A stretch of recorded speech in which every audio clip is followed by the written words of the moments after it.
Hi everyone, my name is Priyanka and welcome to Art and Culture Current Affairs session. So firstly the question comes, why to watch this video? Now the answer is pretty simple. Since 2014 several questions are coming every year from Art and Culture section, mostly from current events. So through couple of videos I will try to cover important art and culture related current affairs under architecture, painting, dances, festival, handicrafts, and likewise topic, which were in news and which is relevant for your preparation. So this is the first part of this series. So let's start. So guys, our first entry is Chaukhandi Stupa located in UP Sarnath. Recently it was in news because it was declared the site of national importance by the Archaeological Survey of India, which is under the Ministry of Culture. This stupa is one of the most important Buddhist religious center in Sarnath. Guys, this stupa was said to be developed in phases. The lower structure which you are seeing was developed during the period of Gupta to mark the spot where Lord Buddha met his five companions who are also known as Panch Vairagya. Guys, these Panch Vairagya earlier they left Buddha at Rajgir in Bihar.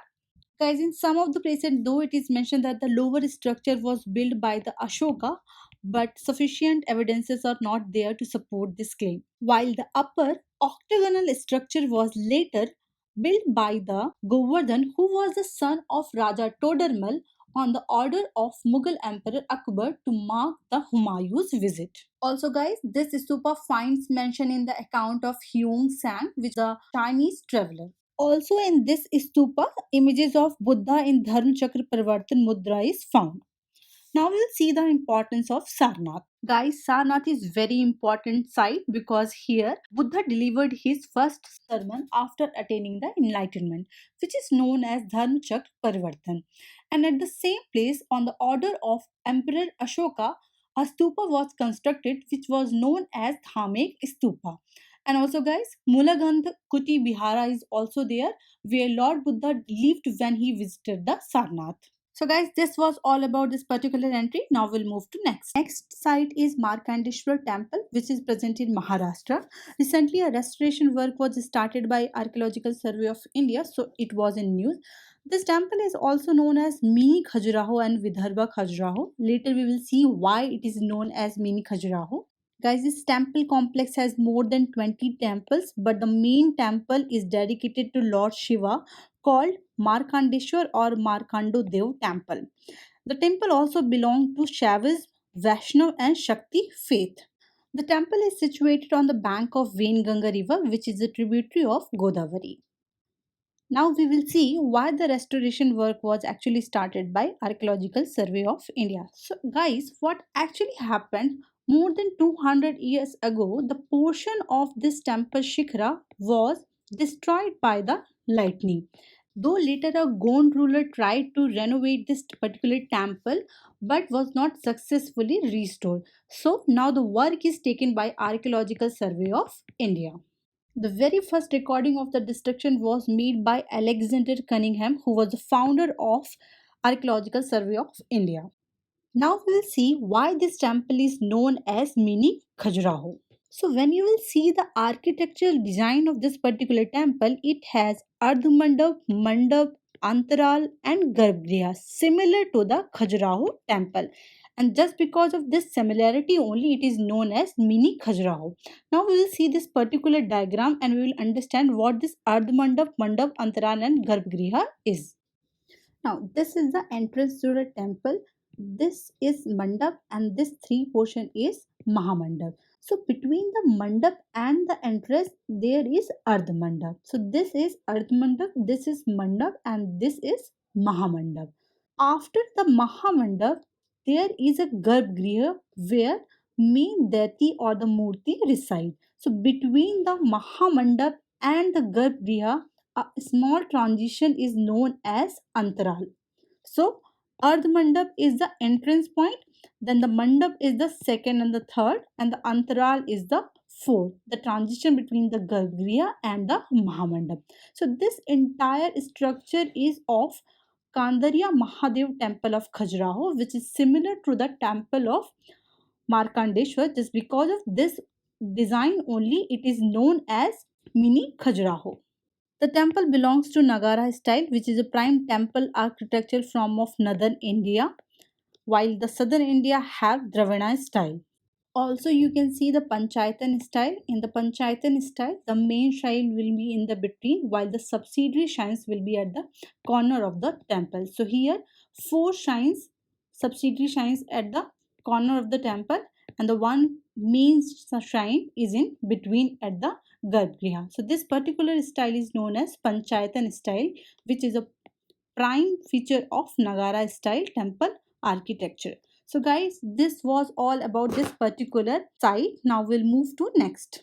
So friends, our next site is Vishwa Shanti Stupa, World Peace Pagodas. Recently, Golden Jubilee was celebrated of Vishwa Shanti Stupa. It is a large Buddhist stupa located at Ratnagiri Hill in Rajgir, Bihar. Guys, firstly we will see what are these pagodas. Pagodas are nothing but a tiered tower which is a part of a stupa. So guys, these peace pagodas are the monuments which are a symbol for the universal peace and the acceptance. Guys, all over the world, these peace pagodas are built under the guidance of a Buddhist monk from Japan, whose name is Nichidatsu Fuji. He was a great admirer of Gandhiji and he got inspired from the Gandhiji and devoted his life to promote non-violence. And then in 1947, he started construction peace pagodas as shrine to the world peace. So there are seven Shanti Stupa or the peace pagodas are in India and more than 80 sites all over the world. Now we will see about the Rajgir. So guys, Rajgir is a city located in the Nalanda district of Bihar, and it is an important Buddhist site because after Mahaparinirvana, the first Buddhist council was held at Saptapani caves in Rajgir. Also, it is an important site for Jain as Lord Mahavir spent his 14 years of life at Rajgir. Also, it is important for the Hindu as there is a Brahmakund where water from seven different springs merge in and it has a healing property. So guys, this was all about this particular entry. Now we'll move to next. So guys, our next entry is Konark Sun Temple. It is in news as the restoration of Konark is taken by Archaeological Survey of India. And apart from this, there is also a controversy going between Archaeological Survey of India and between the Odisha government regarding the restoration protocol for the Konark Sun Temple. The architectural design of this temple represents a solar chariot with 12 pair of ornamented wheels which is dragged by seven horses. Also, it was built in 13th century by a ruler of Ganga dynasty whose name was Narsimha Dev I.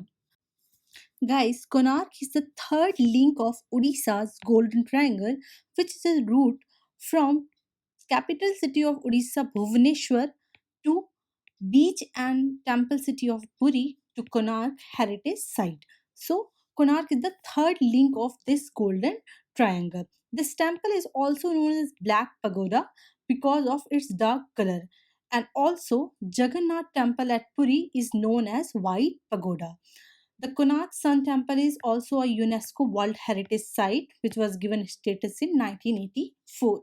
Also guys, both Jagannath Puri as well as the Sun Konark temple, they served as an important landmark for the seller in the Bay of Bengal in the previous time. So guys, this was all about this particular site. Now we'll move to next. Guys, our next entry is Bibi Ka Maqbara, a site located in Maharashtra. Recently, it was said that the Archaeological Survey of India they will take up the work of cleaning and chemical restorating of this particular Maqbara. This maqbara was commissioned by Aurangzeb in the memory of his wife Dilras Banu Begum, and also she was known as Rabia Durrani after her death. As this Bibi Ka Maqbara is having a great resemblance to the Taj Mahal, just because of it is also known as Taj of Deccan. Also, guys, there is an issue of ownership related to this particular Maqbara, as some of the historians believe that it was built by Aurangzeb, while on the another side, some historians believe that it was Azam Shah, who was the son of Aurangzeb, he built this particular Maqbara. Also, guys, this particular Maqbara have a charbagh, which is a Persian style garden layout. In the charbagh style of garden, the whole garden is divided into four parts through a flowing water and a pathway with a fountain in center. The most famous example of this charbagh style garden is Humayun Tomb and Taj Mahal. So, guys, this was all about this particular entry. Now we'll move to next. Guys, our next entry is Brihadeshwar Temple, a site which is located in Thanjavur, Tamil Nadu. Recently, it was in news because after 23 years, Kumbh Abhishekam ceremony was held. In this ceremony, basically, shrines are used to make sacred. Friends, regarding this ceremony, argument was going over the ritual whether to be followed in the Sanskrit or as per the Tamil tradition. Recently, the court has allowed that the ceremony has to be performed as per the Tamil as well as the Sanskrit tradition. So, after the 23-year later, the ceremony was recently held. The temple was built by Chola Emperor Raja Raja Chola I, and because of its name, it is also known as Raja Rajeshwaram Temple. The temple is dedicated to Lord Shiva and it is located on the bank of Kaveri River. The temple is one of the best example of Dravidian style of temple architecture, and also it is a UNESCO World Heritage Site and a part of great living Chola temples along with Gangai Konda Cholapuram temple and Eravateshwar temple at Darasuram. So guys, this was all about this particular entry. Now we'll move to next. Guys, our next entry is about a stucco sculpture. Recently, a life size sculpture of Bodhisattva has been unearthed at Fanigiri in Telangana. Guys, this stucco refers to a coating, or basically, it is a kind of a plaster. Guys, stucco is nothing but it is just like a cement based plaster which is applied over the wall. It is usually made up of sand and lime and used for the decorative purpose in monuments as well as in the buildings. Now, guys, Fanigiri is a Buddhist site which is located in Telangana, and here two large footprints are found in a Buddhist complex which is believed to be belong to Lord Buddha. Fanigiri derived its name from the two words Fani means snake, Giri means hill, which represents the serpent shape of this particular hill. The Fanigiri is located on the bank of rivulet Eluru, which is a tributary of Musi, and Musi is the tributary of Krishna River. Guys, this is the picture of the stucco sculpture which was unearthed, which is belong to a Bodhisattva. Guys, the Fani Gadi place is located in the Suryapet district of Telangana. Telangana government want this Fanigiri place to be on the tourist map of Buddhist circuit. So guys, that's all for today. In a couple of days, I will be coming up with the part 2 of this particular series. Thank you so much.